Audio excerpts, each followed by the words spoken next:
أعوذ بالله من الشيطان الرجيم بسم الله الرحمن الرحيم رب اشرح لي صدري ويسر لي أمري واحلل عقدة من لساني يفقهوا قولي واجعل لي وزيرا من أهلي يا رب زدني علما يا رب زدني علما يا رب زدني علما السلام علیکم ورحمۃ اللہ وبرکاتہ۔ ہم اصحاب کاف کے بارے میں پڑھ رہے ہیں۔ اللہ تعالیٰ نے جب انہیں غار میں بھیجا تو ظاہری طور پر تو کوئی انتظام نہیں تھا، یہ تو ہم نے پڑھا، لیکن وہاں وہ کتنے 100 سال سوتے رہے، کیسے کھایا انہوں نے، کیا پیا انہوں نے، کیسے محفوظ رہے ان کے جسم، کیا بستر تھے ان کے پاس، کیا کھانا تھا ان کے پاس، پھر بھی کچھ نہیں ہوا انہیں۔ آئیے دیکھتے ہیں یہ سب کیسے ہوا۔ کیسے ہیں آپ سب؟ مجھے امید ہے آپ خیریت سے ہوں گے۔ اللہ تعالیٰ آپ کو آسانیاں دے، آپ کے لیے بہت ساری خوشیاں دے، رحمتیں نازل کرے، لیکن ساتھ ساتھ اللہ تعالیٰ ہم سب کو 2 باتیں، نماز کا پابند بنا دے، قرآن پاک پر عمل کرنا آسان بنا دے، جو سنیں اس پہ عمل کریں۔ زندگی بڑی خوبصورت اور بڑی حسین ہے۔ آئیے دیکھتے ہیں پچھلے لیسن میں کیا تھا۔ اہل کاف نے اپنے کہف یا کاف میں کہوں تو میننگ میرے ایک ہی ہیں، پروننسیشن ہو سکتا ہے کہیں تھوڑا سا علیحدہ ہو، لیکن میں نے سنا یہی ہے۔ اہل کاف نے اپنی رب پر ایمان لاتے ہوئے غار میں پناہ لینے کا ارادہ کیا اور دل میں اللہ کی لو جگا لی، اور انہوں نے آپس میں کہا کہ اللہ کو حق جان کر ہم لوگ اگر دل سے قبول نہ کریں تو اپنے اوپر ظلم کریں گے۔ یہی سوچ ہماری ہونی چاہیے۔ چنانچہ انہوں نے غار میں پناہ لی تو اللہ تعالیٰ نے ان پر اپنی رحمتیں نچھاور کر دیں۔ آج ہم پڑھیں گے سورۃ الکاف کی آیت نمبر 17۔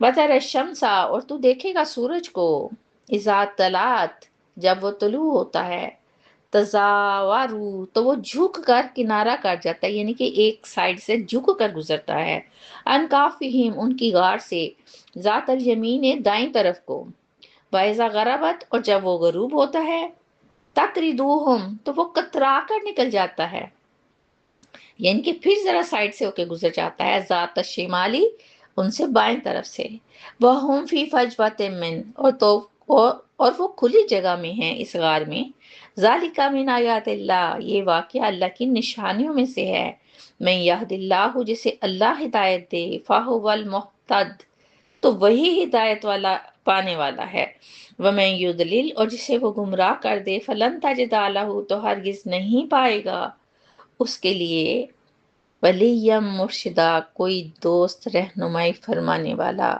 بڑی آسان سی عربک ہے، بڑی آسان سی اردو ہے، اور سمجھ میں بھی کوئی مشکل نہیں ہے۔ اس آیت میں اللہ سبحانہ وتعالیٰ فرما رہے ہیں کہ غار میں نوجوانوں کے آرام اور حفاظت کے لیے ایسا انتظام کیا گیا تھا۔ ان کے پاس کوئی انتظام نہیں تھا، کوئی بستر نہیں لے کے آئے تھے، کچھ نہیں لے کے آئے تھے اپنے ساتھ، کہ سورج کی تیز شعاعیں براہ راست یعنی سیدھی ان پر نہ پڑتی، لیکن وہاں روشنی بھی تھی، ہوا کا مناسب انتظام بھی موجود تھا۔ غار کا رخ اور سورج کی حرکت ایسی نہ تھی کہ وہ نامکمل اندھیرے میں تھے، اور نہ ہی دھوپ کی شدت ان کو نقصان پہنچا سکتی تھی۔ اللہ تعالیٰ فرماتے ہیں کہ تو دیکھے گا کہ سورج جب طلوع ہوتا ہے تو وہ ان کے غار سے جھک کر کنارہ کر جاتا ہے، کس سمت؟ دائیں طرف کو۔ اب اس بات کی حکمت کیا ہے؟ یعنی سورج طلوع ہوتے وقت اپنی شعاعیں براہ راست غار کے اندر نہیں ڈالتا۔ کس کی حکمت ہے؟ اللہ تعالیٰ کی ہے، بلکہ دائیں طرف کو ہٹ جاتا تھا۔ کیا سورج میں اتنی طاقت ہے؟ بتائیے گا کہ وہ اپنے آپ اپنی سمت کو چینج کر سکے؟ نہیں۔ ایک پتا درخت سے جب اللہ کی مرضی کے بغیر نہیں گر سکتا تو سورج کی کیا مجال کہ وہ اللہ کے حکم کا پابند تھا، اور غروب ہونے کے وقت بائیں طرف جھک کر گزر جاتا تھا۔ اس کا نتیجہ کیا نکلتا تھا کہ اہل کاف شدید دھوپ سے محفوظ رہے، مگر غار میں روشنی اور تازہ ہوا کا گزر جو تھا برقرار رہا۔ یہ اللہ کی حکمت کا کمال تھا کہ نہیں؟ یعنی وہ غار کے اندر ایک کشادہ مقام پر تھے۔ سوچیں اگر وہ غار کے بڑے دھانے پر ہوتے تو دھوپ متاثر کر سکتی تھی انہیں، اور اگر بہت اندر ہوتے تو ہوا اور روشنی نہ پہنچتی۔ کیسا خوبصورت مقام دیا ہوگا اللہ تعالیٰ نے غار میں بھی. اللہ تعالیٰ نے ان کے لیے ایک ایسی مناسب جگہ فرما دی جہاں ان کی مناسب جسمانی حفاظت بھی ہوئی اور ضروری قدرتی فوائد بھی ملتے رہے. دیکھیں صاف نظر آتا ہے نا کہ اللہ تعالیٰ کی تدبیر انتہائی کامل اور باریک بینی ہوتی ہے. سوچیں ایسا کبھی ہو سکتا ہے؟ ایسا پوسیبل ہوتا ہے؟ کبھی دیکھا ہے؟ کبھی سنا ہے؟ اللہ تعالیٰ فرماتے ہیں کہ سب اللہ کی نشانیوں میں سے ایک نشانی ہے. دیکھیں یہاں سورج کی سمت کو اللہ تعالیٰ نے بدلانا، اس سے پتہ چلتا ہے نا کہ کائنات اللہ کے حکم کے تابع ہے. سورج، چاند، زمین، ہوا، وقت، حالات سب اللہ کے قبضہ قدرت میں ہیں.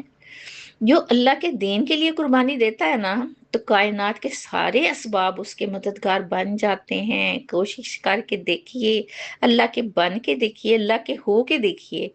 اللہ تعالیٰ فرماتے ہیں کہ جسے اللہ ہدایت دے تو حقیقی ہدایت یافتہ وہی ہے.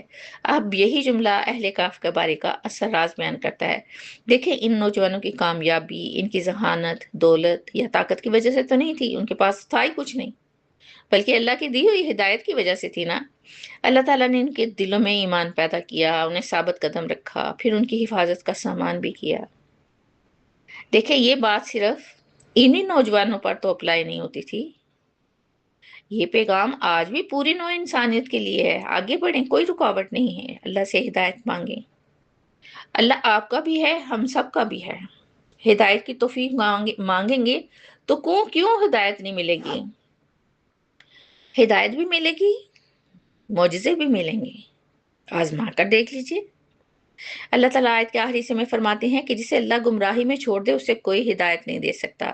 ہمیشہ یاد رکھیں کہ اللہ تعالیٰ زبردستی کسی کو گمراہ نہیں کرتے، بلکہ جو شخص حق کو جان بوجھ کر رد کرتا ہے اللہ تعالیٰ پھر اسے اسی راستے پر چھوڑ دیتے ہیں جسے وہ خود اختیار کرتا ہے. اور دیکھیں اگر وہ نہ سمجھے تو پھر نہ کوئی طاقت، نہ کوئی فلسفہ، نہ والدین، نہ دوست، احباب، رہنما، کوئی بھی اسے صحیح راستے پر نہیں لا سکتا جب تک وہ خود حق کو قبول کرنے کے لیے تیار نہ ہو. دیکھیں اہل کہف کی کتنی خوبصورت مثال دے کر ہماری رہنمائی فرمائی گئی ہے کہ وہ تو خالی ہاتھ تھے، گھر بار، دولت، آسائشیں سب چھوڑ آئے تھے. کس کے خاطر؟ اللہ کی خاطر.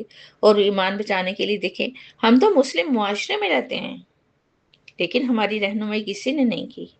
آج آپ جوان ہیں، آپ کو سمجھ ہے، آپ کو عقل ہے، زندگی آپ کے پاس ہے، خود بڑھیں.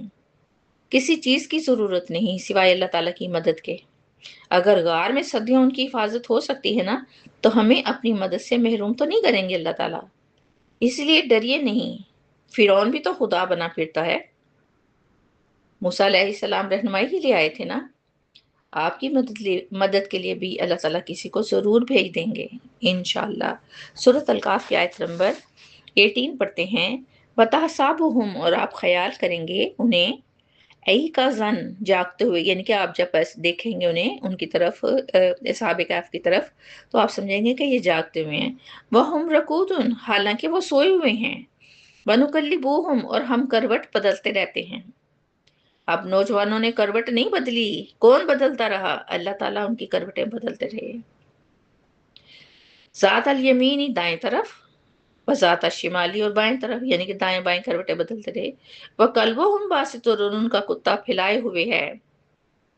ذراعیہ بالوسید، اپنے دونوں بازو دہلیز پر. لو اطلعت، اگر آپ جھانکیں علیہم ان پر. لولیت منہم، تو ضرور آپ پیٹھ پھیر لیں گے ان سے. فرارم و لمولیتا، بھاگتے ہوئے، یعنی کہ آپ ڈر جائیں گے، ڈر کے بھاگ جائیں گے. اور ضرور آپ بھر دیے جائیں گے منہم روبن، ان کی وجہ سے روب کے ساتھ، یعنی کہ ڈر محسوس کریں گے آپ. اللہ تعالیٰ فرماتے ہیں کہ اگر آپ لوگ انہیں دیکھتے تو سمجھتے کہ وہ جاگ رہے ہیں حالانکہ وہ سو رہے تھے. اب یہاں اللہ تعالیٰ اہل کہف کی نیند اور غیر معمولی حفاظت کے بارے میں فرما رہے ہیں. دیکھیں اہل کہف صدیوں تک غار میں رہے لیکن اللہ تعالیٰ نے ان کے جسموں کو محفوظ رکھا. عام طور پر ہم دیکھتے ہیں کہ کوئی شخص اگر ایک ہی حالت میں پڑا رہے تو جسم میں زخم ہو جاتے ہیں، سوجن بڑھ جاتی ہے، خرابی پیدا ہو جاتی ہے. مگر اللہ تعالیٰ فرماتے ہیں کہ ہم انہیں دائیں اور بائیں کروٹیں دلواتے رہتے تھے. اب سوچیں اللہ تعالیٰ فرماتے کہ آپ انہیں جاگتا ہوا سمجھو گے، حالانکہ وہ سوئے ہوئے تھے، اور پھر اللہ تعالیٰ کی ذات ان کی کروٹیں بھی بدل رہی تھی۔ ایسا کیسے ممکن ہے؟